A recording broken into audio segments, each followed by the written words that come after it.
In the world of Tensura, manas are a type of ultimate life form of an unorthodox evolutionary path.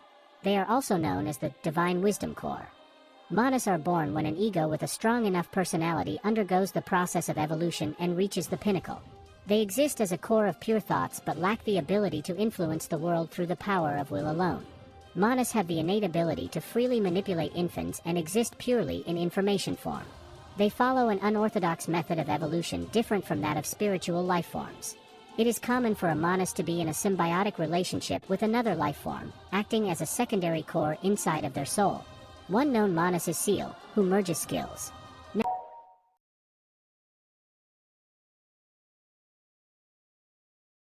His town could hasten the onset of the Great Tenma War.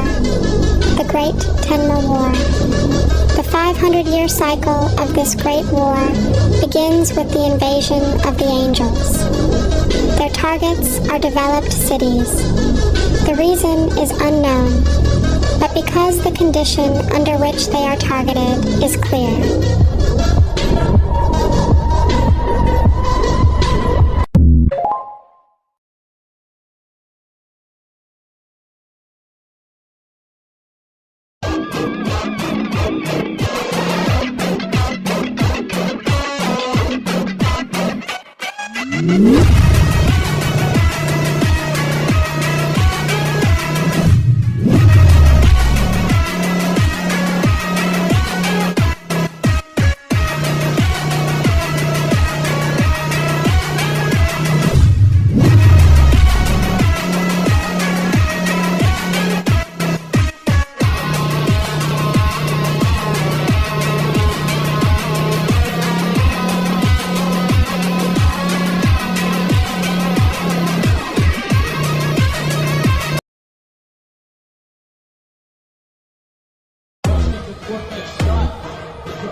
Índio come xota, índio come.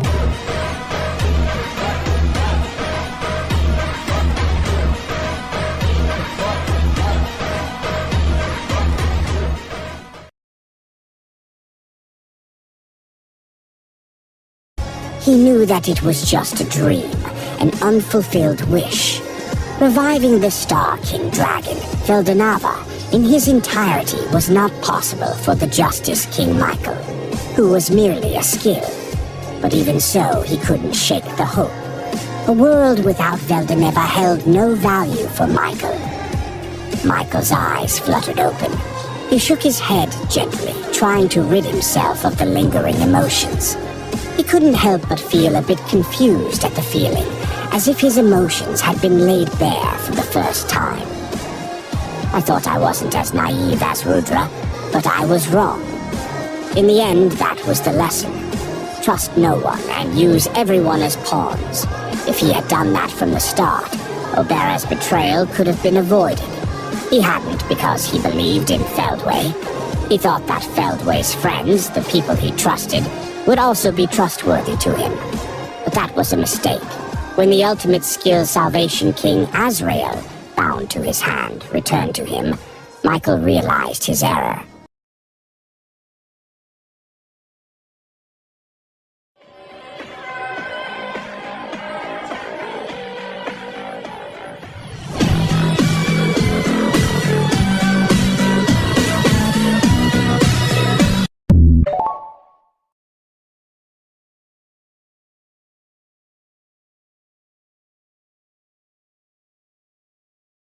After several hundred years, there was no sign of Veldanava's return. Feldway wondered why. Then a thought occurred to him. Could it be that Feldway has abandoned us? Otherwise, there was no explanation for the fact that the supposedly immortal true dragon had not returned. If he was right, Feldway grieved and hated. Humans on Earth. No, not just humans, but elves, dwarves, beastmen, and even Majin. He hated all demi-humans, that is to say, all of humanity. So he wanted to destroy them. The people who took Feldway from us don't deserve to live. He would unite the world Feldway had created with his own hands. And then he would condemn those who have committed the greatest crimes. That was Feldway's conclusion.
I didn't care if he thought I was a sore loser or a whiner, but I at least wanted to complain.